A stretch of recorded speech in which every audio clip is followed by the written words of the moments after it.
What the hell is that? Oh, he's just bought a motorbike. Can you tell? Can you tell? He's just bought a 700cc motorbike. Martyrs nails. Covering tattoos. He's just been to, where was the pub you went to? Steel Horse Cafe. It's a cafe, not a pub. Right.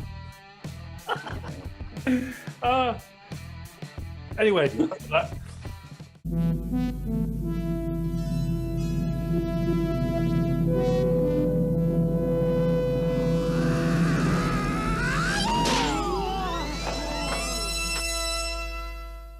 Not being able to speak is not the same as not speaking.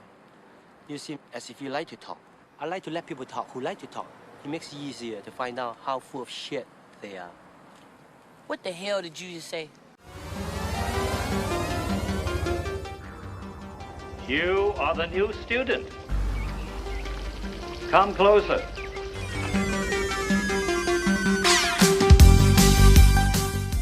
You're listening to the Kung Fu Podcast presented by James Still Anybody who has some knowledge of Kung Fu can easily defeat you. and Steve Newby. Man, you come right out of a comic book.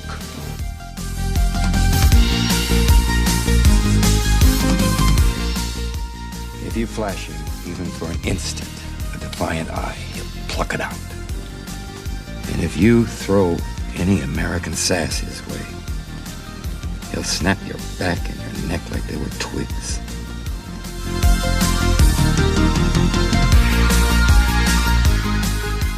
so before we start officially, duly noted, sir. Duly noted. Have you done any show prep?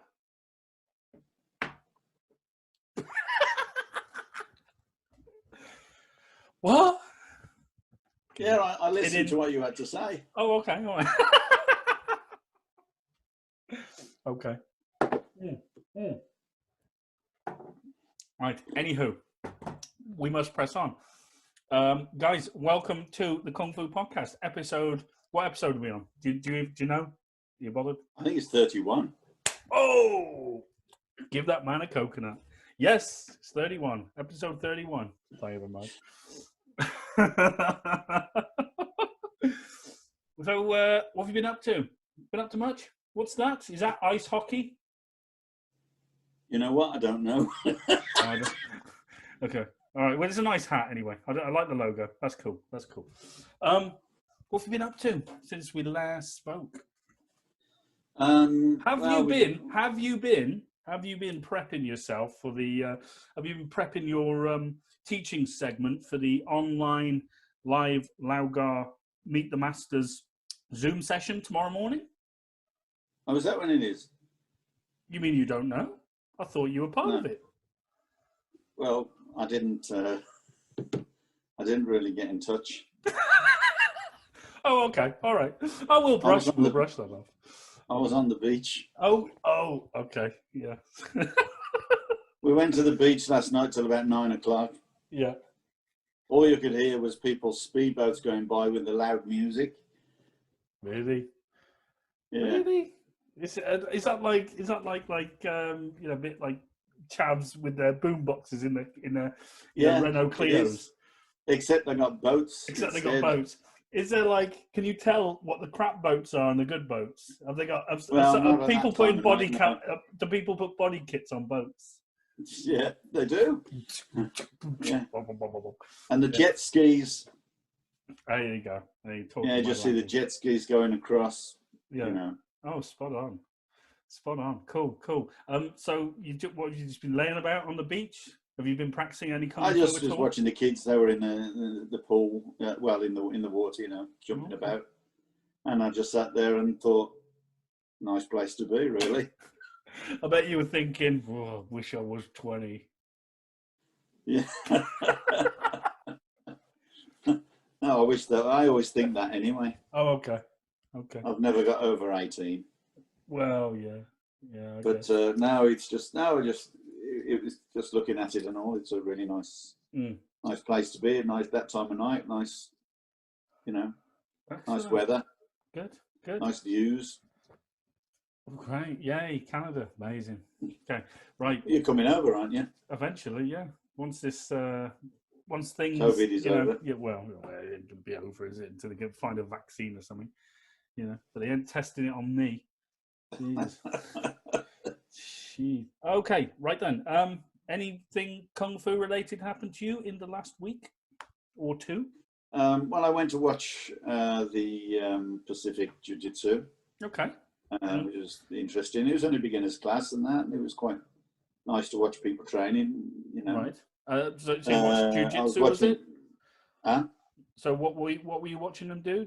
Well, it actually wasn't the Jiu-Jitsu. There was some people doing the Brazilian Jiu-Jitsu in the one gym, in the one side of the complex. Yeah. And then the one I was watching was the Thai boxing. Okay. A friend of mine, Adolfo, was teaching it. It's the first time I saw him teaching. He was really, he was a nice teacher. I like. He really sort of, you could see that he cared for people that he was teaching, and they were beginners. He didn't know them, but he would see them doing something, and he'd just go over and that, and correct them and everything, and using pads and stuff. Did he? So yeah, it was quite nice to watch actually. Oh, it was nice to be part of it and just get into it. But obviously, it's down to there's nothing happening right now because of COVID. They only had about 12 people in themselves, and obviously, as it starts to open up again, hopefully, we'll get like a class on a Saturday. But it totally depends on how everything works out. Right. So yeah. Well, no promises there, but there will be teaching. I will be doing some more. Yeah. Anyway, I think the like classes now kind of really, in short supply. It's more like gatherings, informal gatherings. That's what we'll call it, because what Adolfo says is when he does his jiu-jitsu, he gets down by the lake, and he says he's doing some stuff with some private students, and then just across the way, there's a guy doing karate. They're all down there on the beach doing their different classes. Oh, yeah, that'd be cool.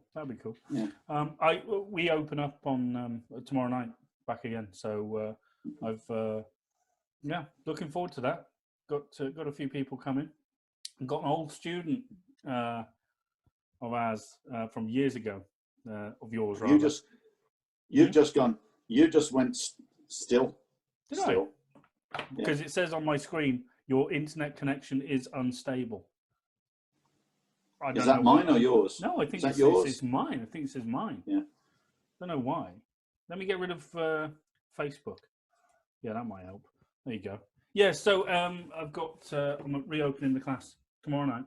So, excellent. Yeah, it's be great. Yeah, looking forward to it. Why don't you introduce the podcast? Okay, I'll introduce the podcast. Guys, welcome to... Because you haven't yet. I have not. Welcome to the Kung Fu Podcast, episode 21. My name is James Still, and I'm joined as ever with my teacher, Mr. Steve Newby, live from Canada. That's me. That's you. How you doing? Hey, we're starting. Are we actually going now? We were just chatting a bit. We were... let's go. Chewing the fat. We were chewing the fat. So, I tell you what I wanted to bring up with you. I've been writing down some stuff. But before I get to that, I wanted to ask your opinion on something, because I was having a chat to one of our mutual friends the other day about videos on YouTube, on Facebook and whatnot. And he was saying how he doesn't really want to put videos of him doing stuff out there because of what he does. He doesn't want to give away sort of secrets that he feels that other competitors might, be able to capitalize on, etc. And I was writing down this thing, and I wrote down, this is what I thought in my head, right? I thought, it ain't, so before I say that, it's like, like the old masters in Kung Fu, I don't want to give away the secrets. I don't want this, I don't want that. It's like, what do they call it? Closed door students and stuff like that. Like, stop the secrets. So I just wrote something down the other day, and I came in my head, I put, it ain't your information, so pass it on. So what I meant by that was there should be no secrets in martial arts. So, like, it's not your information, it's not my information, it's just information. It's what should be out there in the public domain. It should be, proliferated, taught, and, acknowledged. So, I don't believe in secrets. Well, there are three secrets, James. Oh, go on then, enlighten everybody. To train hard. So that's number one. Train harder still. That's number two. Yeah. And everyone's got to guess what number three is, right? Train even hard. Well, there you go, right? So those are the only secrets we condone. But going back on topic, what do you think about that? Like, it's not your information. What do you think? No, I know exactly, what you're saying. And it used to, when I was brought up, with the Kung Fu, obviously, I sort of treat it like a life, because effectively it has been a life. That kind of attitude was always prolific, always like you didn't want to teach anybody, or you didn't want to put anything out. Master Yao, same thing, didn't want to write a book, didn't want to do any videos, just felt that if you want to train, then you've got to come to the class to train. Yeah. The unfortunate thing in today's world with all this, social media, of course, is you've got so many different martial arts in the and what's kind of loosely termed as martial arts on YouTube and whatever, is that if you're not in it, unfortunately, you're just going to not be known. Yeah. There are so many people out there who actually haven't got any skill whatsoever or any knowledge whatsoever, who, because they're on YouTube, it kind of builds them up to be some kind of master or, expert on the field. Jake Mace comes to mind. Sorry, Jake. We love you, Jake. We love you. We do love Jake because he's so amusing. And he throws himself out like he's some kind of expert, but everything he does, I mean, quite obviously, when you look at it, it is complete and utter junk, and absolutely doesn't make any logical or scientific sense what he does, but he does it, and he's got a following for it. Oh, he's got. I don't know with him though. We've said it before, so we won't hark on. But you don't know if it's people like being voyeuristic, going, "Oh, I wonder what he's up to this week," and then sort of going, "You idiot!" It's people like us going, "You idiot!" Exactly. We're adding to it. We add to his viewership and build up his numbers, and he gets money for it, no doubt.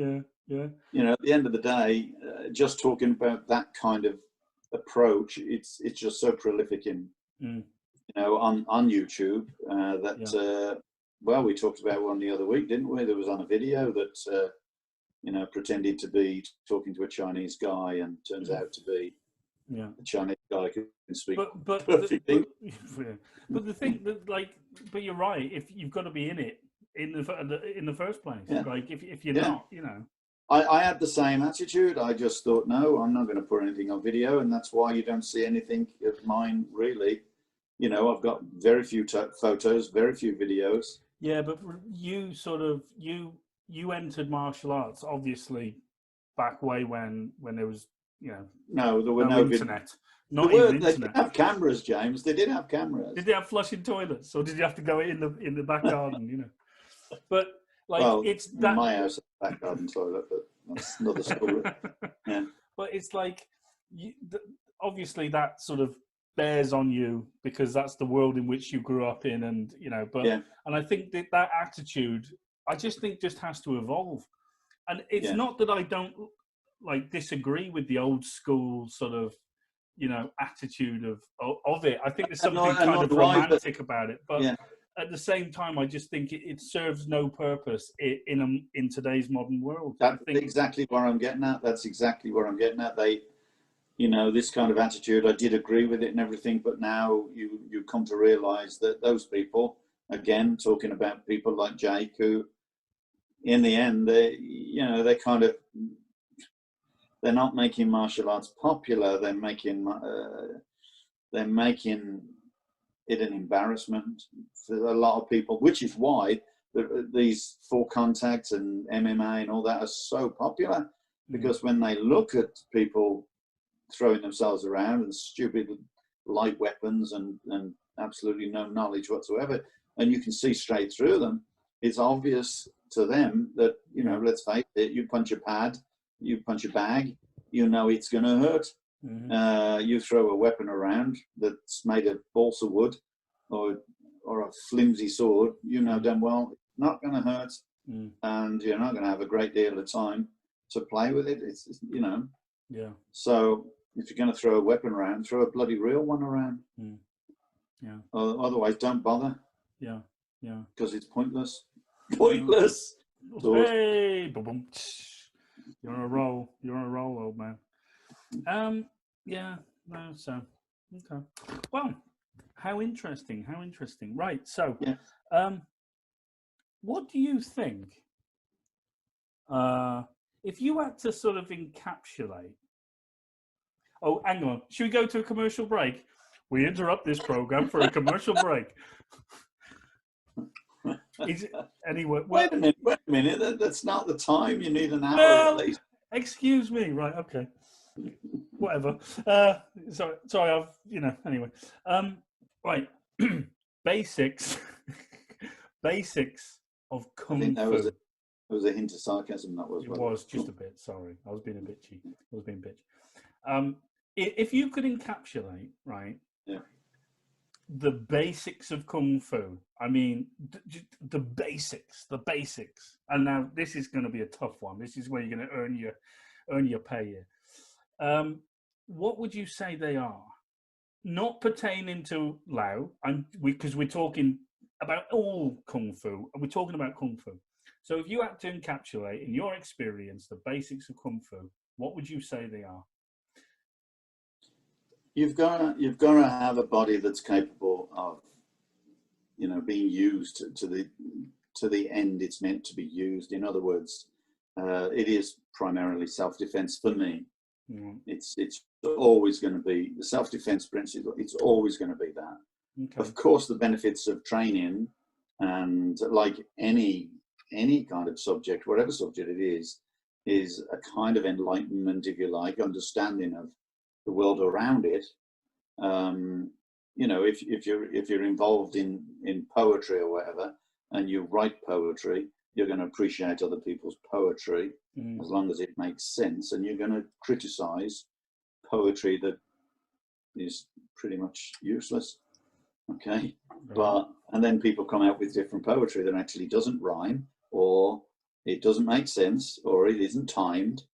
You know, lots of things. I know I'm talking off there, but it's the same thing with martial arts. I can decode it. You know, I can crack the code. You know, don't worry. Well, I'll just decode it for you. It's just basically, you know, it's martial arts for me is about self-defense. Right. And anything beyond that is a bonus. But if it hasn't got that primary objective, or it hasn't got the primary ability, it's not a martial art. End of story.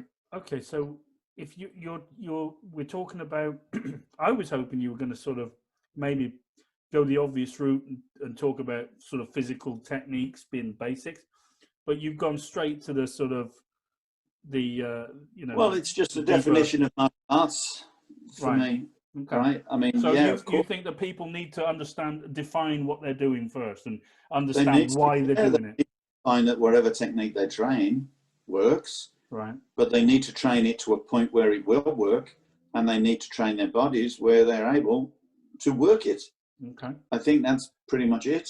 If you try to do things and your body's not capable of it, then you're only just going to hurt yourself, and you most certainly won't, you know, show anyone that it does work.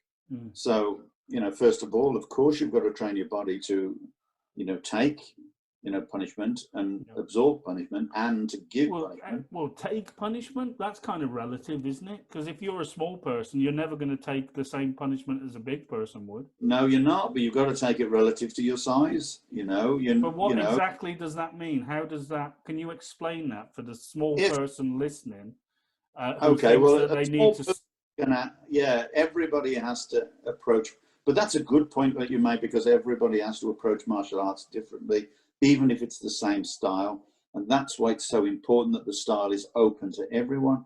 In other words, if you talk about a style that's based on power, then of course that small person isn't going to stand a chance. But as soon as you talk about a scientific principle, then that small person is going to be able to use that scientific principle to their advantage. Now, if someone big is throwing a punch at them, they're not going to absorb that amount of power, but they're going to be capable of accepting the power, but not, if you understand what I'm saying, they're not going to be there when the whole power arrives. They're going to absorb, they're going to swallow, they're going to move, they're going to divert, and so on. But they've got to be capable of, I guess, understanding what's coming at them. Do you get that? Yeah, I get that, but don't forget, if you can elaborate on what you've just said, that will be better for our listeners. All two of them. A lot of small people, they want to be able to do martial arts, right? And they always. I think mostly it's small people. Yeah, because let's face it, everybody, always sees the big guy as the aggressor and so on. It's not always the case, but they want to be able to meet power, no matter how big it is, with their, with whatever they can muster. The thing is, it's not about meeting the power. When I say absorbing the power, I don't mean them standing there and taking a punch.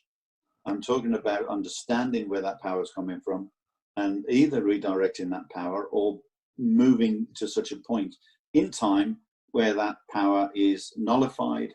Right. So do you understand what I'm saying? Yeah, so I a understand person wanting to dominate isn't able to dominate a moving object or a moving target, which can then, obviously, certainly to a point can sustain certain injury, but it's got to train. People have got to train to take that kind of a certain amount of injury. Yeah. And I don't think it's physical necessarily.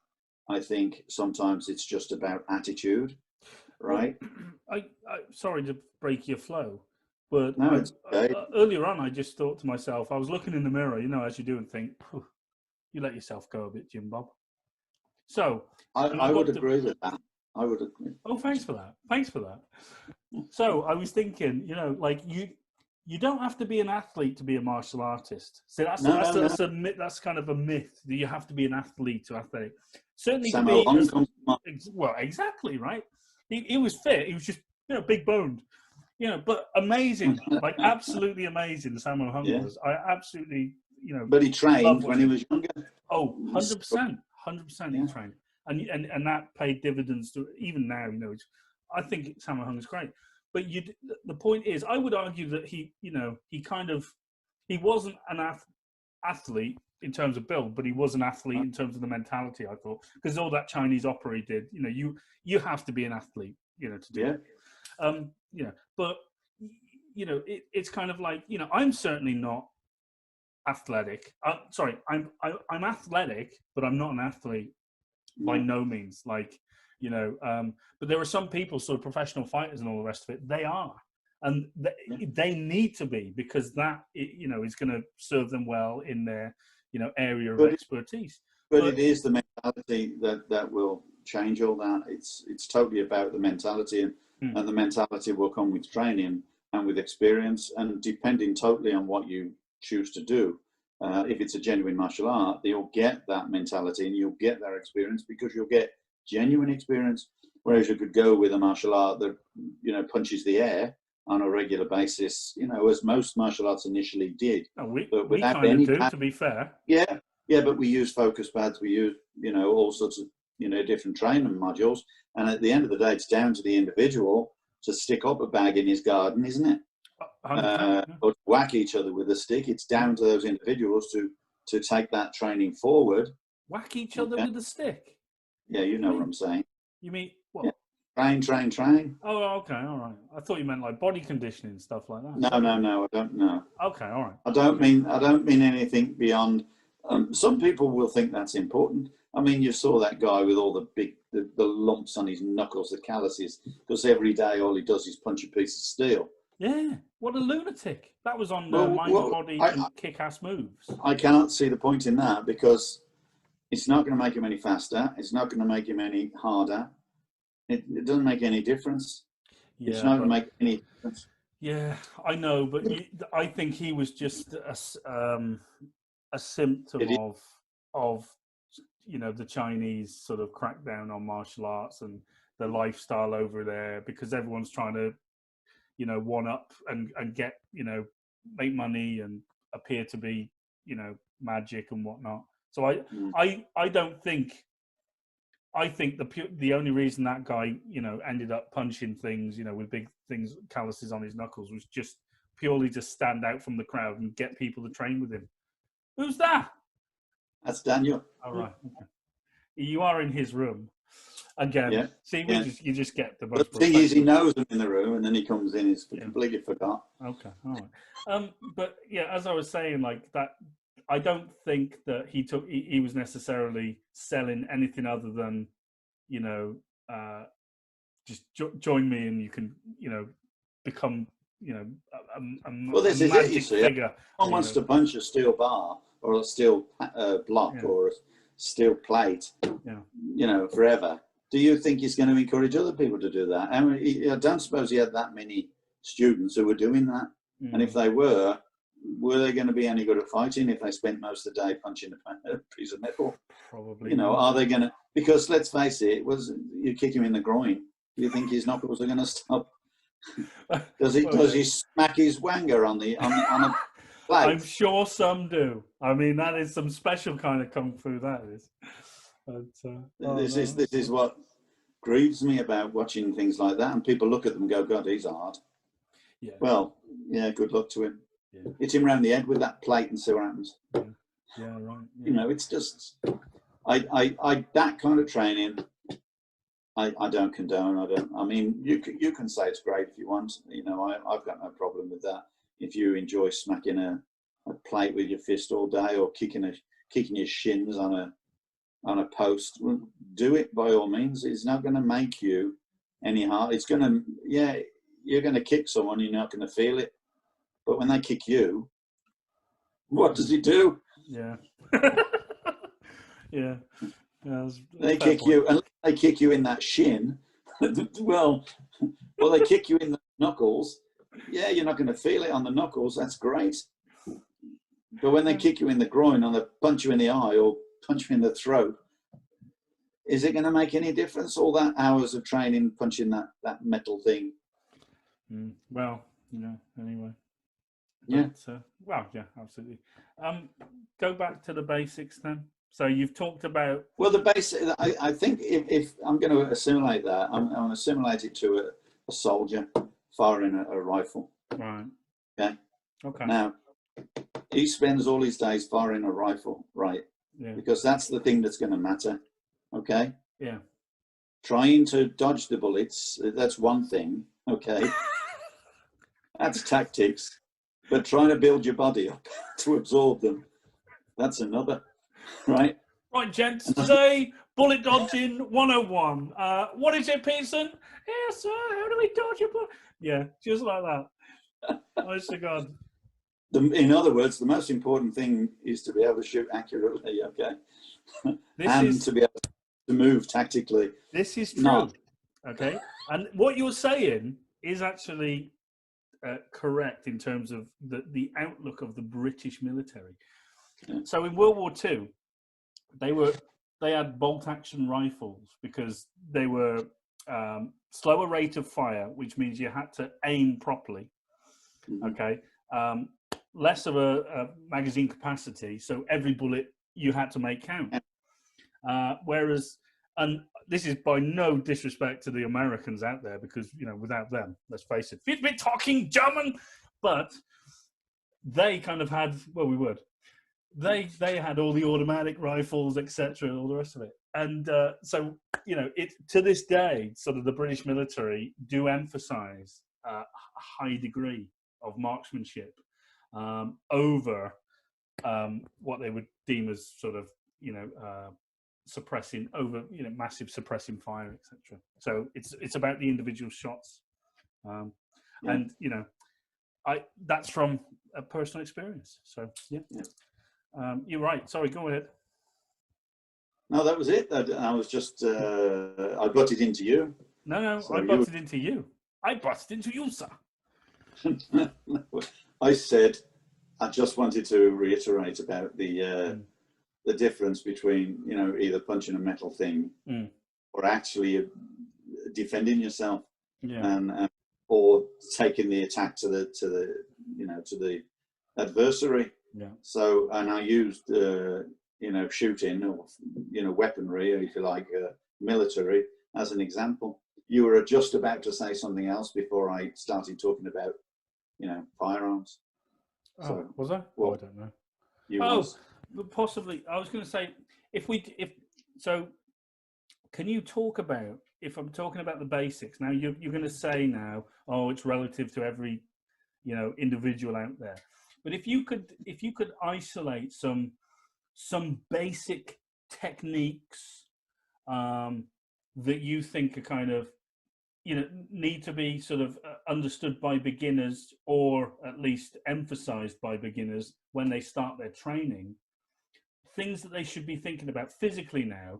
You've talked about the mentality, which absolutely, you know, but if you could isolate sort of some techniques or physicality, or, you know. Well, if you're going to use a punch, if you're going to use a fist, then you've got to make a square fist. So you've got to train that fist. Obviously, punching is important, but you've got to develop the power behind it. So, yes. And then, of course, a lot of people are not going to train hard enough to actually be able to use a fist, because a fist is prone to damage. If you're not using it properly and you haven't got the strength in it and you haven't trained it enough, and you try to punch someone, you're far more likely to hurt your hand than if you used an open hand. So for that reason, I would certainly train the open hands just as much, if not more, than for that reason for the fist. But of course, the more they train with the fist, the better off they'll be. Fist takes a lot longer to form. And so it's probably not as useful as a poke in the eye, as you can appreciate, and a kick in the groin.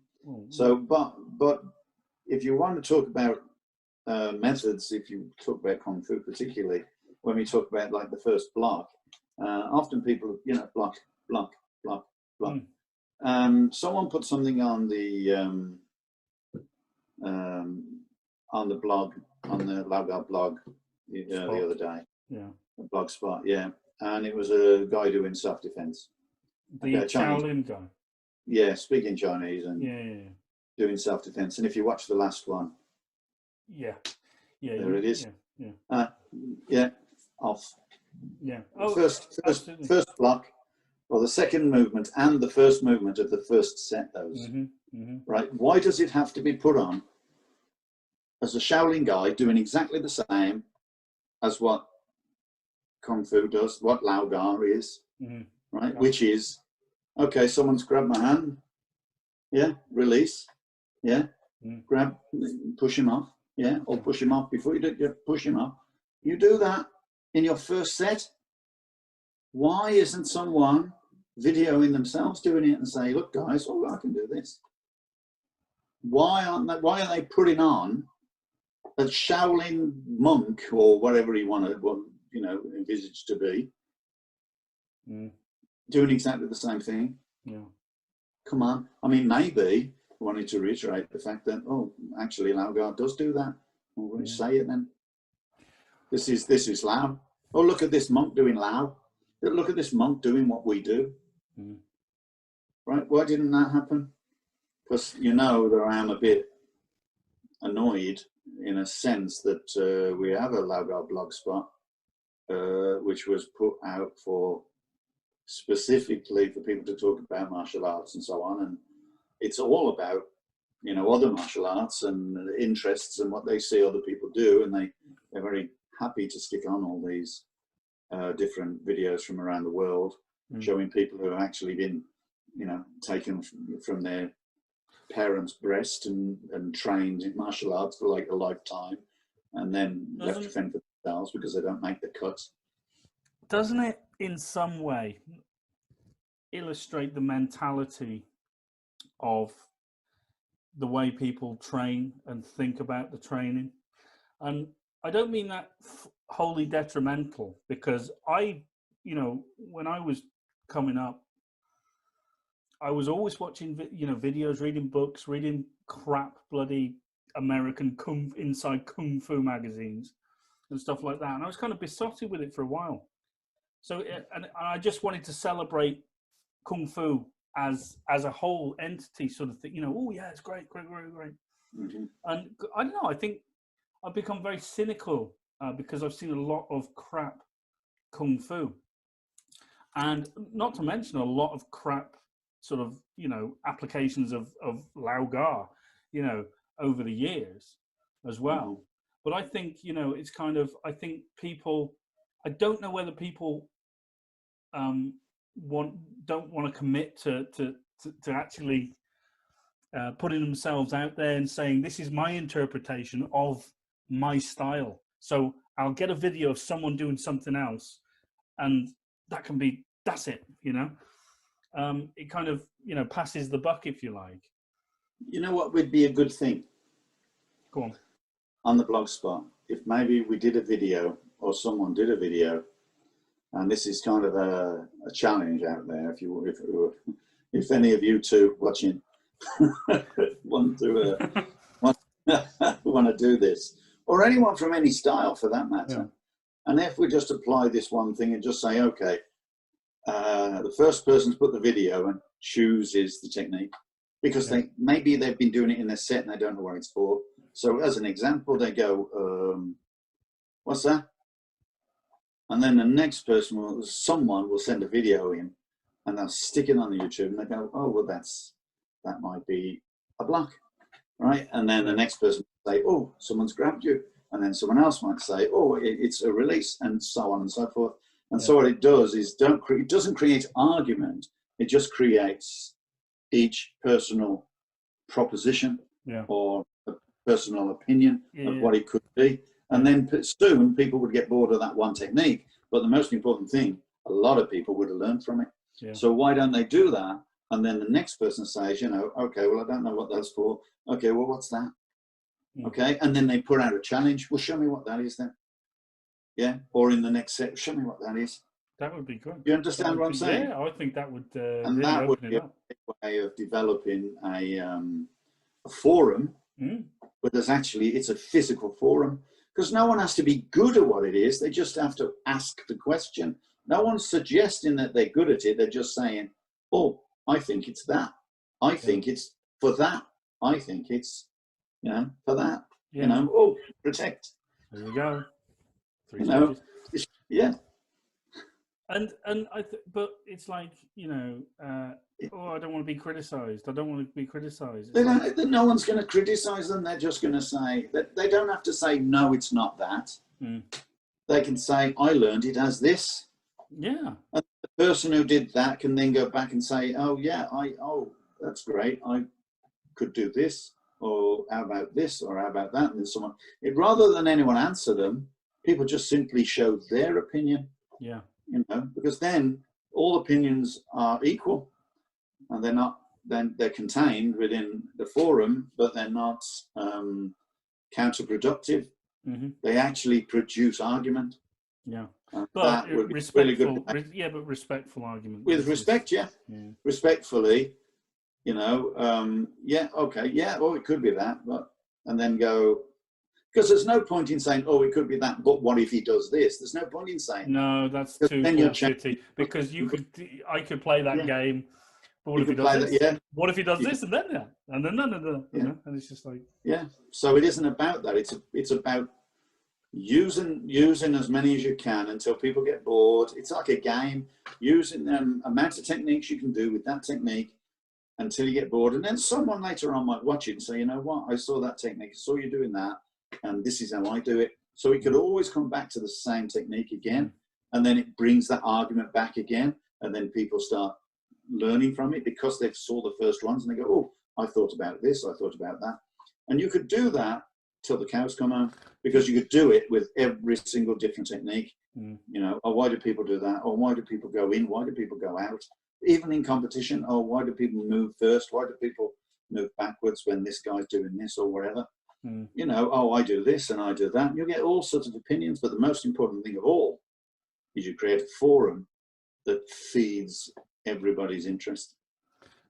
I totally agree with you. You know, that's for me. That's why you have these forums on Facebook, etc., and they're just not being utilised for their intended purpose. Well, you know that we get people that send us videos that say, I heard you do this on the, you know, your blog, your whatever. What's this called again? Podcast. Thanks.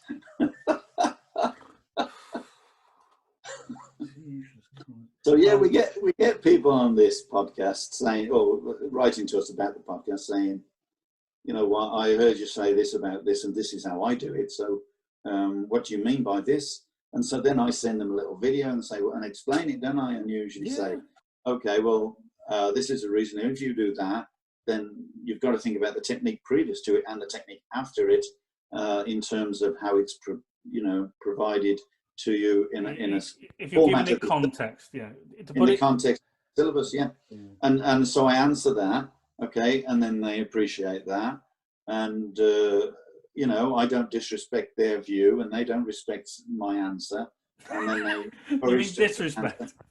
Or don't respect. Did I say respect? Yeah, they said no, they don't respect your answer. Yeah, they don't disrespect my answer. I don't respect their view or their effort, and it's brilliant because we really get on, and we do it privately because obviously a lot of the time they don't want to be, you know, they don't want people to know that they've asked that question, and they don't really need to worry about that because simply, it's a question. And what people do is they value they probably feel that they are judged by their question, right? I think so, yeah. And this is the problem. That's natural, though, isn't it? That's natural. It is natural, but I think if people get over that and didn't fear being scrutinized by it or whatever, then maybe it would be a nice thing to do. But yeah, you're always going to get people, you know, like that. But I don't know, sometimes they could just write it. Yeah. You know that a lot of people are anonymous. But there's nothing better for me in my learning process of it than when you explain something to me that was in front of me, like I was staring at it but I couldn't see it, and then you say it was this, and I go, oh, of course it was. And it's a great feeling, you know, and I can understand why some people might want that to be a private thing, you know. I totally get that, whatever. But I just love that feeling of learning. And when that happens, it serves to exercise my ignorance, because as good as I might think I am, I'm not. And that is my number one sort of thing with Lao. I mean, I love Lao, like love it. But as good as I think I am, I'm not that good. So anything I do is a bonus. But, you know, but I love when you explain something to me, or you make me see a different point of view. And I'd like you said, I'd like to hear everybody's point of view when it pertains to our style, because, you know. Yeah, there's no such thing as a stupid question. No.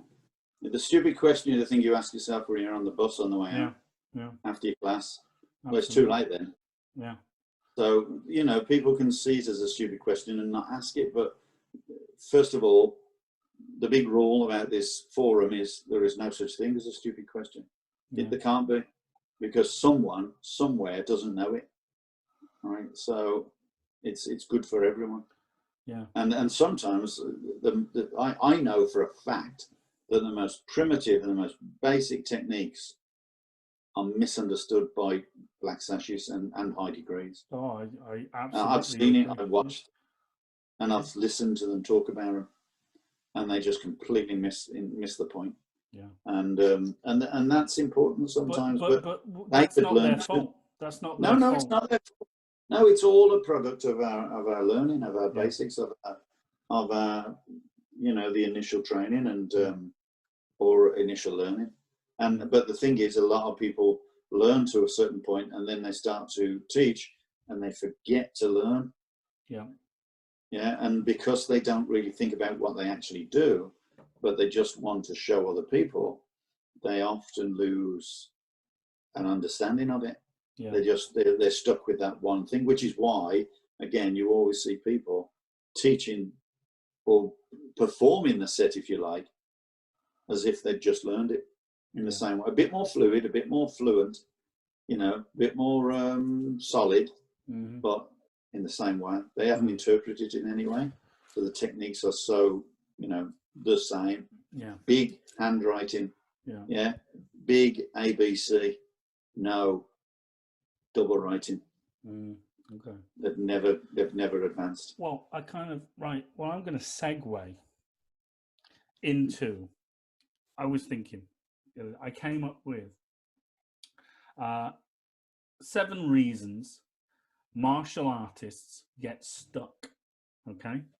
I'm going to run them by you, like I did last week with my wise words. I'm going to run them by you, and hopefully you comment. And so, yeah, this was just me thinking. Okay. 7 reasons martial arts get stuck. Martial artists. Okay. Number 1, they think they can outsmart the process. Now, excuse me, they think they can outsmart the learning process.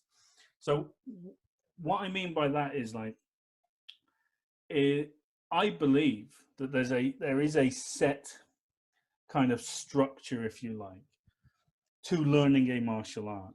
And just bear with me. So I'm going to argue, this is going to be the broad strokes, because everything can be open and expansive. But essentially, I'd argue that, say, the first thing you would do when you learn martial arts is probably you'll do some sort of body conditioning. All right, this is a preamble to it, right? So you'd maybe start doing press-ups on your fists, on your wrists, and whatnot. Okay, so I'd say body conditioning. When you first go to a class, you're not used to it. You need to build up a bit of resilience and a bit of robustness in your body to a point. Okay, don't have to be an athlete, but you have to start using muscles and things that you don't normally do.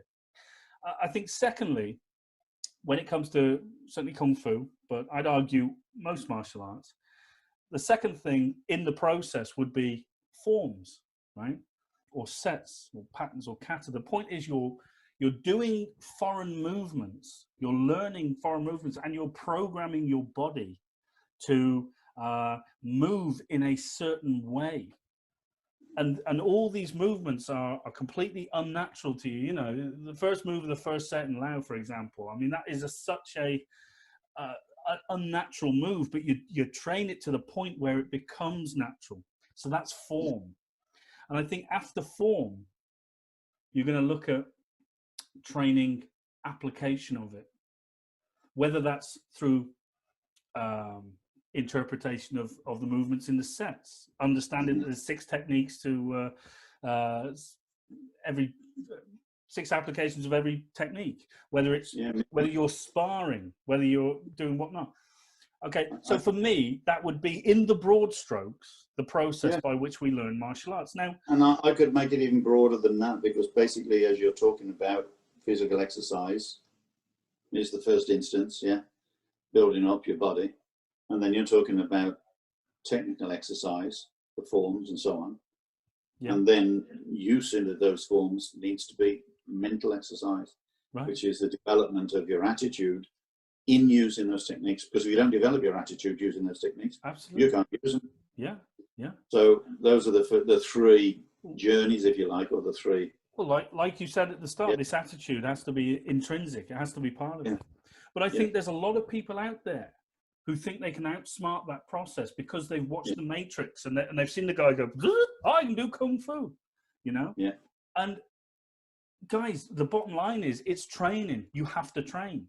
Now, I've had students in the past who, between classes, don't do a thing. And when they come back to the class the next week, you say, well, show me the form again. And it's like, you haven't practiced, have you? I can tell.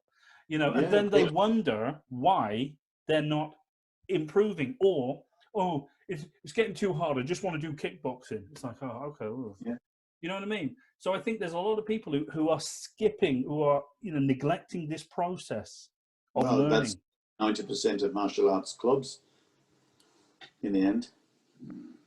They go from, a lot of them stick to physical exercise because they don't know anything technical. Yeah, they think because there's a lot of physical exercise, like medicine balls and conditioning, and they use that to sort of bolster up their lack of knowledge because... That's right. They skip the technical exercise to a point, they skip it and go straight for the mental exercise. In other words, attitude, throw a few punches, go crazy, whatever, be aggressive, but they have no technical ability to be able to defend themselves against someone who would be able to think a good fight, who would be able to understand their adversary. Because remember, if you don't understand your adversary and you only understand yourself, you have little chance of winning. So you've got to understand what the other person is going to do or is doing by training everything, what he does, and which is why a martial art goes through such a process. You have to learn to kick because the person who's going to attack you is going to kick you. Yeah. So I went to a club once where I watched, it was in Hereford actually, I went to see this club, and it was called It had an 8 animal system. Right. So I don't know where they got the 8 from, but they obviously had the 5 Shaolin animals, then they added a monkey and the praying mantis and all this kind of thing. So they kind of promoted themselves as 8 animal system. Yeah. And the first thing the guy said, and he had a good group, it was a beginner's class, started, he had a nice young guy that seemed to be able to move okay. And then he was an older guy, I suppose about my age, maybe older than me, I guess, at the time. And then, so he comes and stands at the front of the class and he shows them a set that looks partially Kung Fu and then very much like karate. Yeah. And totally made up. You could see it was made up just by watching it. I sat with the parents, just sat there watching. And then the first thing he says to them, he says, if you go to a class where they teach you to attack, then you're going to the wrong class, because self-defense, it's all about self-defense. You shouldn't be ever attack anyone. Okay. And I thought straight away, okay, so how are you going to learn to defend yourself if you got no one attacking you? So the logic there is just stupid. Yeah. Absolutely. You've got to have someone who's good at attacking you. Yeah. So therefore, you also have got to be good at attacking, because if you're not, no one else in the class is going to help. Yeah. You train, or you help anyone else. In other words, you've told this story before. Oh, have I? But I wanted you to finish the story because it's such a wonderful wonderful you talk story. About Alzheimer's at some point in this. Early onset. But I think it's relative. Yeah, I think it's relative to the conversation. And sometimes, unfortunately, James, sometimes some stories are relative to more than one conversation. I know. And you can tell you're not lying because they're the same stories. There's a good point, yeah. But, yeah, no, absolutely. Yeah. Well, I'm not lying because I can't remember telling the same story. Oh, brilliant. Anyway, yeah, go on then.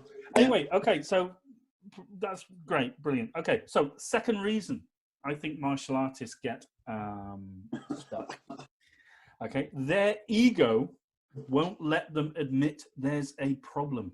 Okay, so we all know martial artists are egotistical. I mean, just look at us, but but I think a lot of people, I use the example of someone teaching a class, right? A teacher, a not very good one. They're so convinced and blinded by their own sort of position, if you like, that they have to assume, they have to make people believe that they can do this job and they're great and this, that, and the other. So because they really want to be known as a martial arts instructor, or they want to be known as the best fighter, this, that, and the other. So I think people's ego in martial arts, and we've seen it a lot. We just have to look at the roster of a lot of our ex-students, a lot of your ex-students, a lot of my contemporaries. But, it's full of ego. It's rife with ego because everybody wants to be the master. If a person spends half the class demonstrating what he can do, then he spends less of the class teaching you. Yeah, right.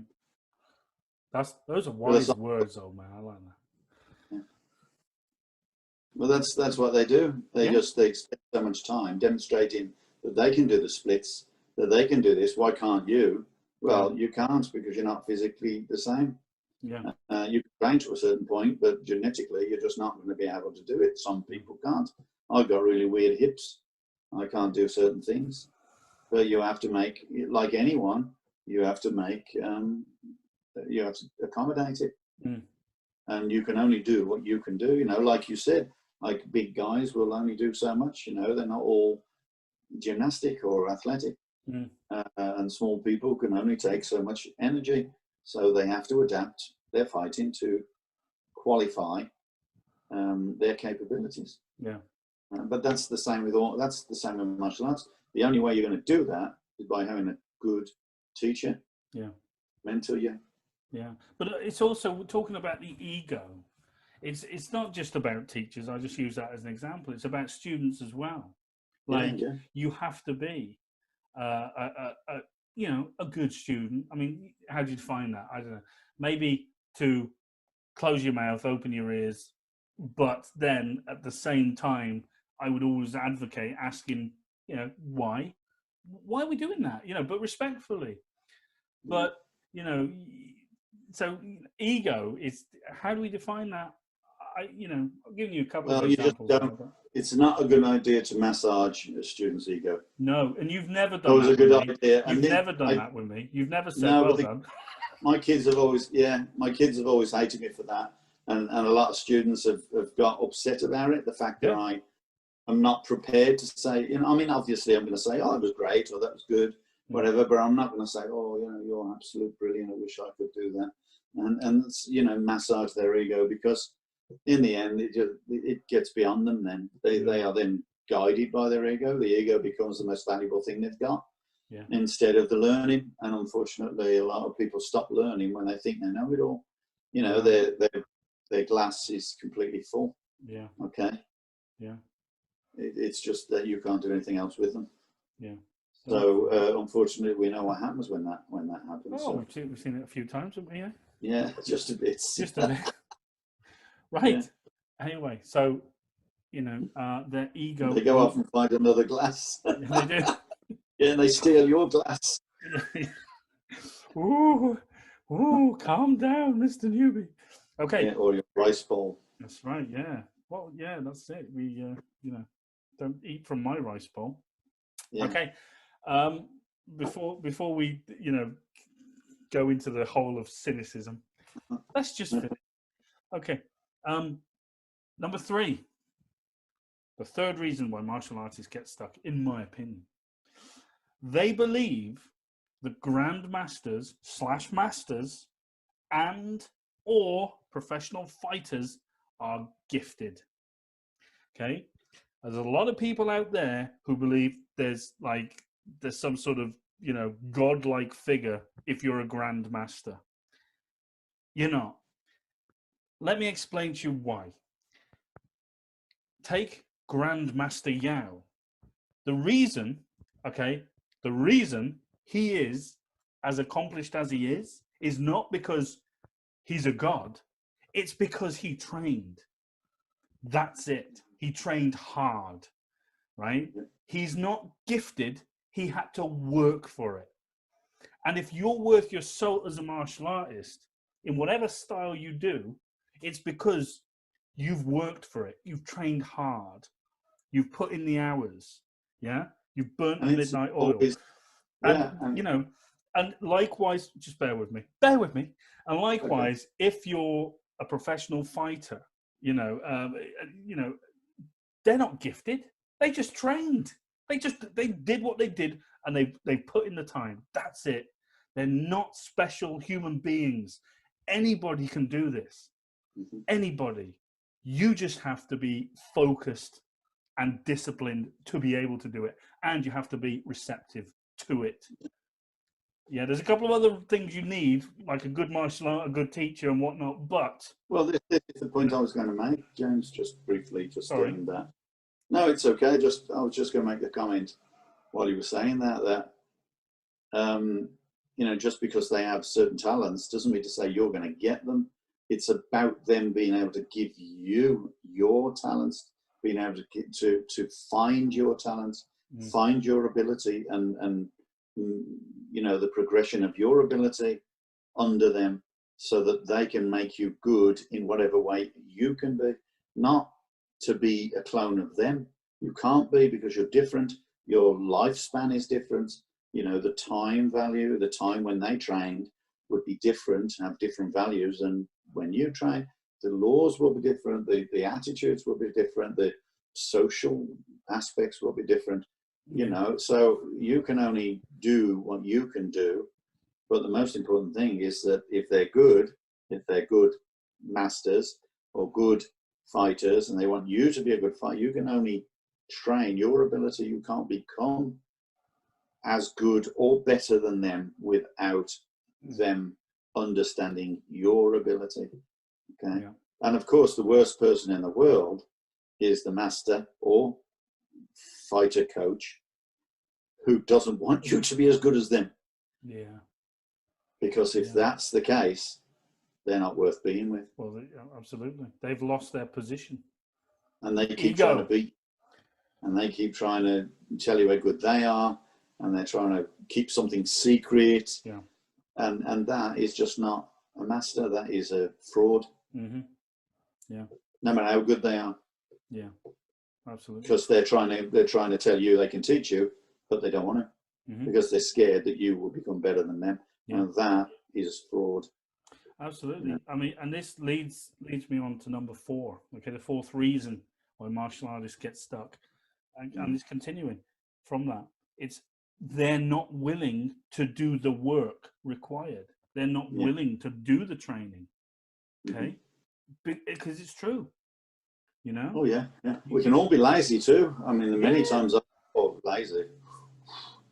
I can be lazy, but then other times I just go crazy. I on the summer course, I used to be, they'd say do so many. We did 17,000 punches in the week over a period of time. 1 to 10, and then down again, and all this sort of thing. And doing those punches, sometimes they'd stop and they'd be talking to someone or showing someone something. While they were doing that, I was crazily doing the punches. But then I'd stop. Everyone else is still doing them. I'd stop because I've already done them. Yeah. But then I'd do more. So, I just wanted to keep on training. I didn't want to wait for someone who's talking, so I'd just keep on doing it. But then the problem is you then see someone who sees you just stopping. They don't see you working. No. They just see it when you're stopping, and then they say, oh, yeah, but I can stop because he stopped, or he's not working as hard as I am, and all that kind of thing. You can always tell the motivated students, because if you're teaching a class, you might stop it to make one point, and then you'll look around the room. Everybody else has just stood there, their arms are going down, getting lazy. And then there's one person who's there, bang, bang, and you think he's motivated, or she's motivated, or they, or whatever gender they are, is motivated. We have video of that, James. We see that all the time. Yeah. And it's not their fault. It's just they are not motivated as much. It's not, you can't blame everybody for not being athletically minded or crazy about that. But this is where the mentality comes in. That's right. But remember, that mentality is not necessarily apparent all the time. It takes time to develop. For some, it takes more time than others. So you might see a very lazy early student with low grades and then one day clicks. Yeah. Suddenly that guy goes crazy, and he is brilliant. I don't blame low grades. I blame the high grades. If they're stood around doing bugger all, a high grade thumbs. Yeah, a high grade should be moving all the time, and I think that's really a policy you should have in your class. That if you're talking to someone, but you're not talking to that person, they've got the capability of training and listening, right? They have But and the other thing is, of course, when you've got high grades in your class that never train, they just go around showing other people. So as soon as you partner them with someone, what do? Yeah. They start showing this guy something completely different. Because they know better, you know. It's like, well, because they're so keen to teach. They don't give a shit what. It's like, well, yeah, and you just watch. You can watch in the corner of your eye. You see someone doing something, they're training, and suddenly this guy starts showing them something completely different. And you go, you know, why don't you just train the damn thing that you've been told to train? Oh, okay. 100%. Otherwise, no one's going to get it. You're not going to get it. They're not going to get it. So yeah, and it's because a lot of it is ego. A lot of it is showing off in front of people as well. Like this is what I can do. Well, you know, I know, but but this is what I can do. So, you know, instead of doing this, you could do this. This is how long I've been there. Yeah. This is how long I've trained. I've been trained for years and years. They forget, they neglect that perhaps they may have missed a few years. Possibly. Yes. That's I've trained martial arts since I was 8 years old. It's like, really? Yeah. It's like, hang on, you did karate for a week when you were 8, and then you started again when you were 20. So what happened to the rest? Yeah, we have seen we have seen in the papers the 30-year masters. That's right. And you know, you train for 12. It's like, hang on. they look like they trained for 1 year, for Christ's sake. You know. Mm-hmm. But I digress. Yeah. So, you know, they are not willing to do the work required. Okay, that was number 4. Number 5. Okay, the 5th reason why martial artists get stuck: they go master shopping or secret seeking. Secret Santa. Secret Santa. Ooh. Okay, because they're convinced that someone has got the secret to my success. It's like, really? Okay. Yeah. We've seen that a lot on the Kung Fu podcast. Okay, we're always talking about masters, and you know, we mentioned earlier on today about secrets. They find someone they like. They like the way or the kind of things that they're teaching because they haven't yet got to that stage yet with their own class. Yeah. Suddenly, there's a shortcut to get to it, or to understand it in a completely different way. Suddenly, it doesn't exist in their old class. And now they start to disrespect the people that were brought them to that point in the first place. And remember, you know, a journey of 1,000 miles starts at your feet. Yeah. You know, when you put a crevice in the way, you can't make it. Simple as that. Exactly. So, guys, don't bother going to Shaolin and learning shit. Just focus. But no. I mean, in all seriousness, like, whatever. But don't they go to Shaolin? Sorry, I was going to say, don't they go to China because they like the orange uniforms? They've got to. They are rather sexy. They see these people doing all these flexible things, and they're so good, and they think, if I go with them because they're so good, maybe it'll rub off on me. Sorry, it won't, because you would have had to be brought up at 5 years old and sent to a college of training of athletics, of wushu, and training in exactly the same way every single day. Yeah. You would have had to do that. You would have had to get up and live on rice. But no, you didn't. You went to your job. You went to your, like, you know, graphic designer job for the last 10 years, and you didn't do that training and live on rice. So you're not going to be the same. You're gonna get a couple of techniques and come out and say, I trained at the Shaolin Temple. It's not going to make you a bloody monk. So get real. Do you think they just bring out the rice for the tourists because it's cheap to feed them? Well, I know that they pay a certain amount, a few £1,000s, to go and stay at these colleges or stay at these complexes and train the martial arts with these people, right? The amount of money they pay to do that, and of course the number of people that do it, that's a lot of money. And then they just get fed real basic food. So I'll tell you what, they make a big profit. And considering it's a communist country, that is a lot of money. You know, when it's turned into US dollars, that is a lot of money. Oh, hell yeah. When US dollars turned into yuan, it's a lot of money. Yeah. They make a lot of money from those tourists. and they just see it, and they come back, with their flimsy sword and their, orange uniform, and they walk through the airport like that because they think they're a bloody monk now, and they can do the splits because they've been trained so much to a degree, and they still can't fight. Wow. So that's it. Okay. So secret seeking, master shopping, whatnot. Yeah. I think the answer to that is get a life. Absolutely. Get real. Okay. Number 6. Okay. 6th reason martial artists get stuck.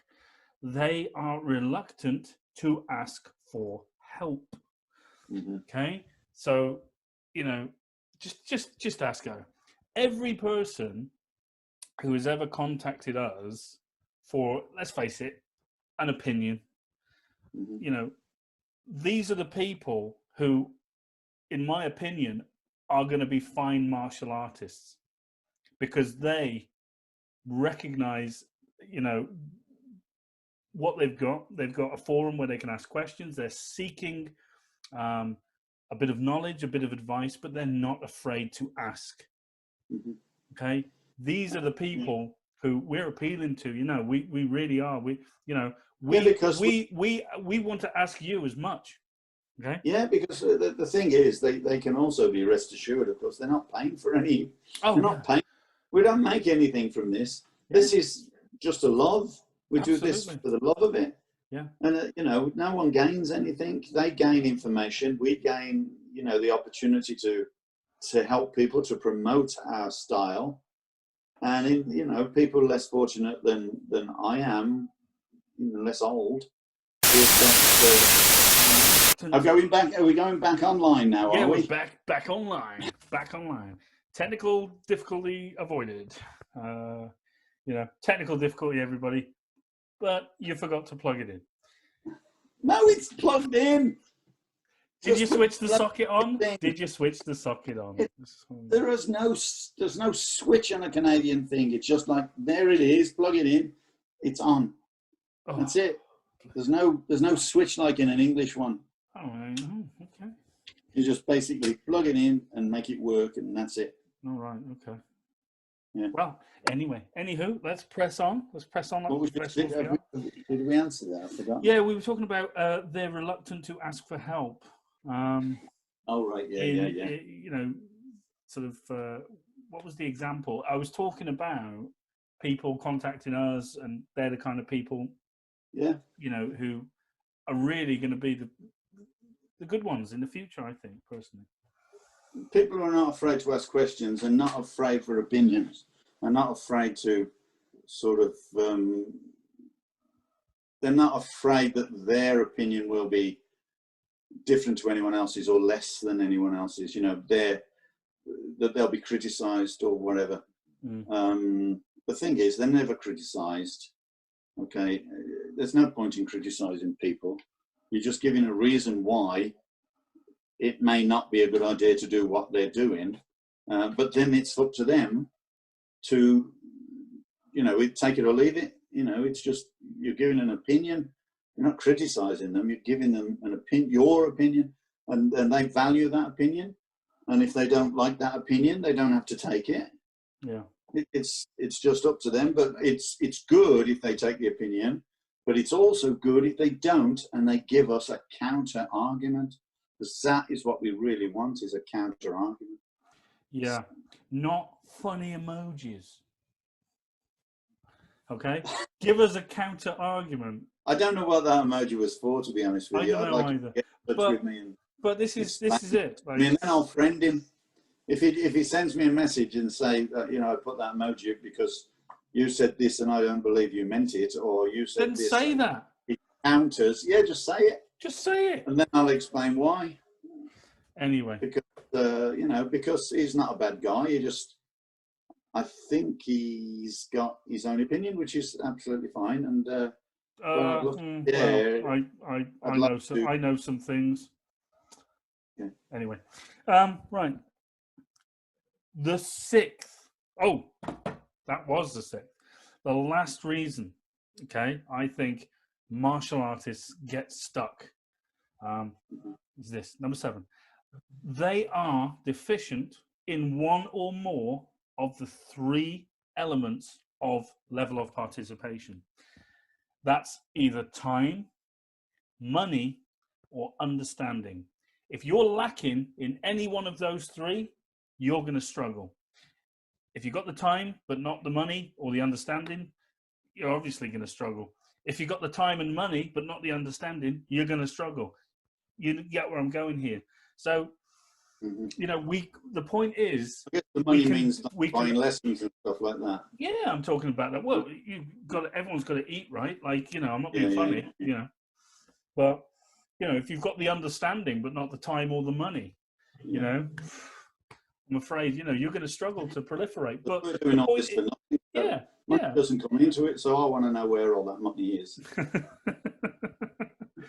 But, yeah. Are you going to pay me, James? Are you going to give me any money?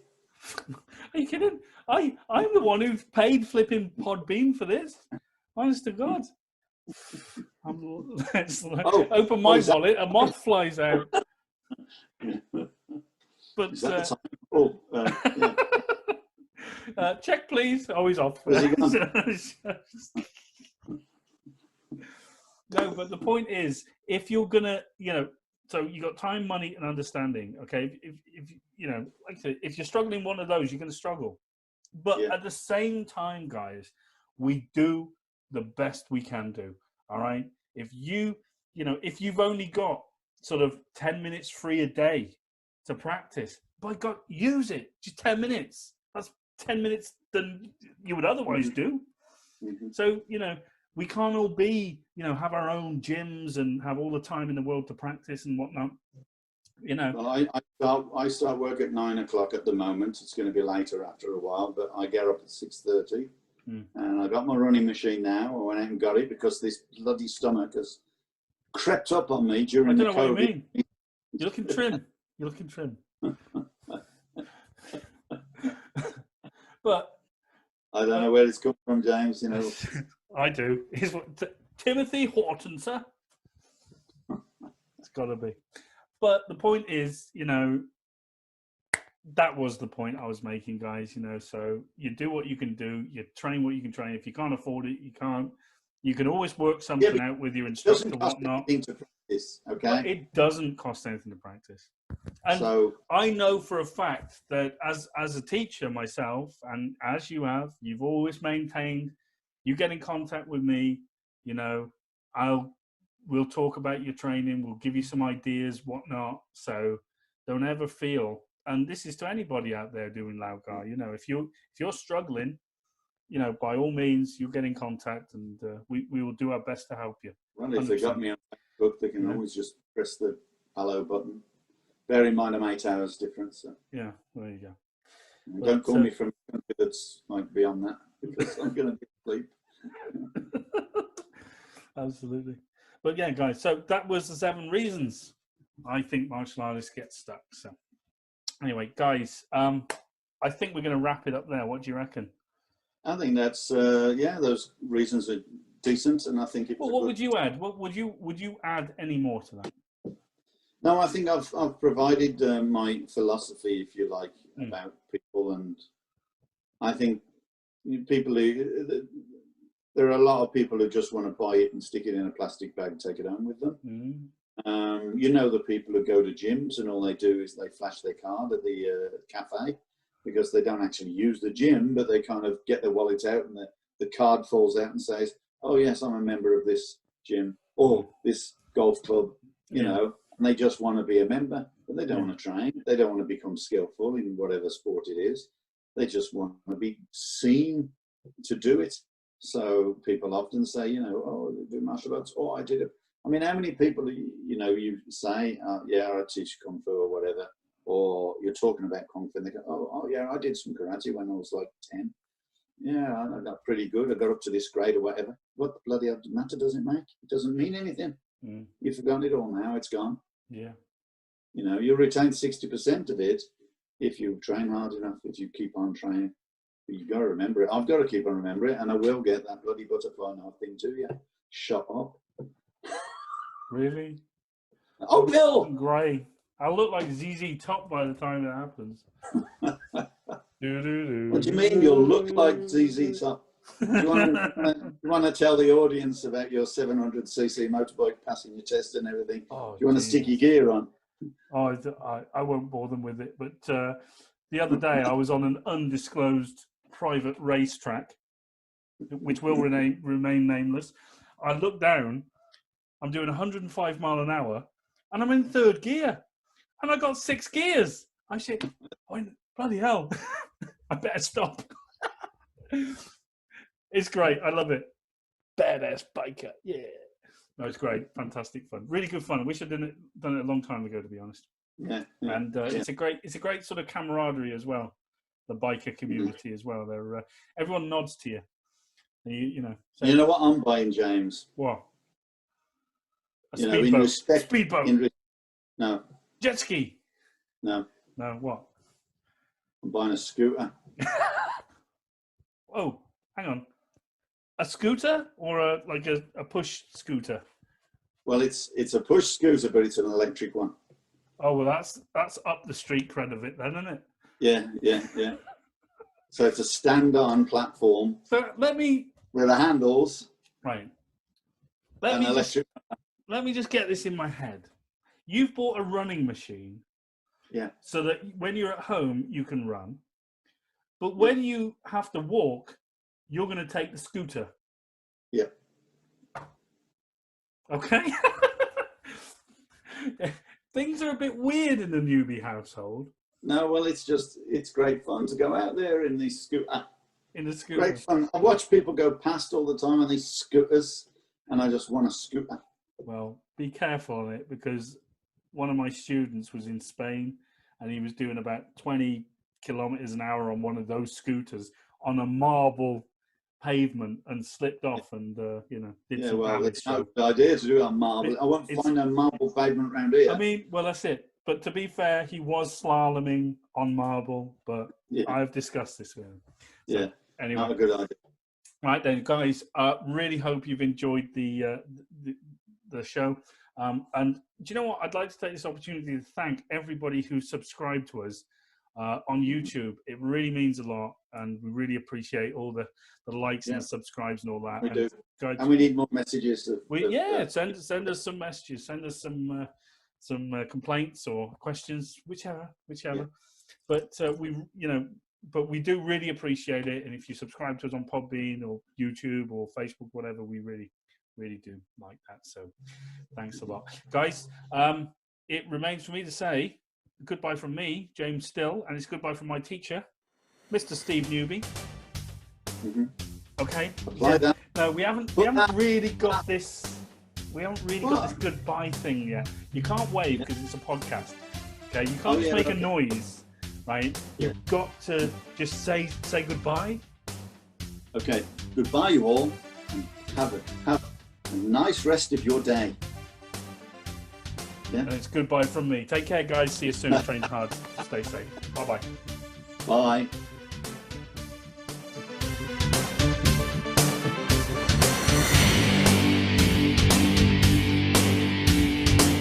Concentrate on your enemy's weak points. The eyes, the throat, the knackers. Hi guys, thanks so much for joining us on the Kung Fu Podcast. If you like that and you want to find out more about us, you can head over to Facebook, Twitter, Instagram or YouTube and find us under SJN Martial Arts. And also guys, this podcast is available on Podbean and iTunes. So until next time, take care of yourselves and we'll see you again on the Kung Fu Podcast.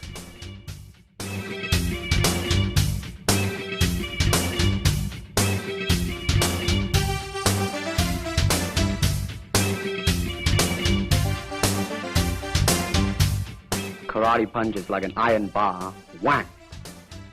A Kung Fu punch is like an iron chain with an iron ball attached to the end and it go whang.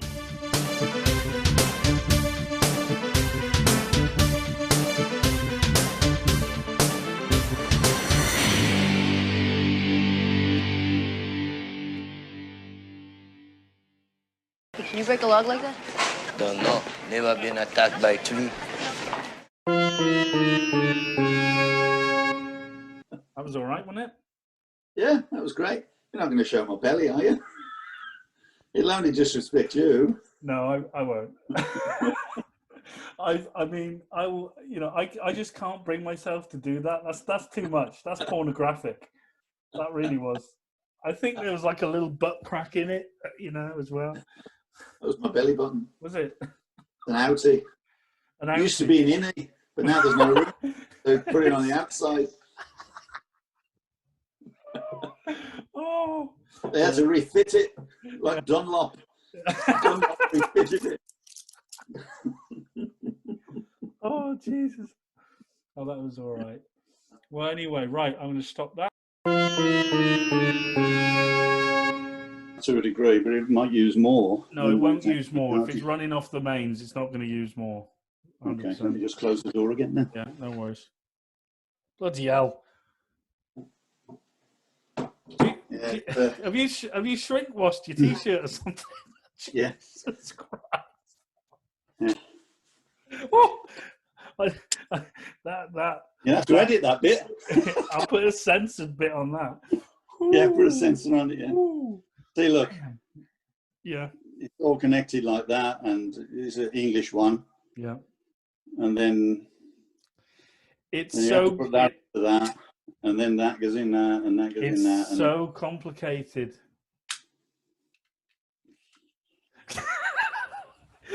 You got two things. You got two things. Anyway, where were we?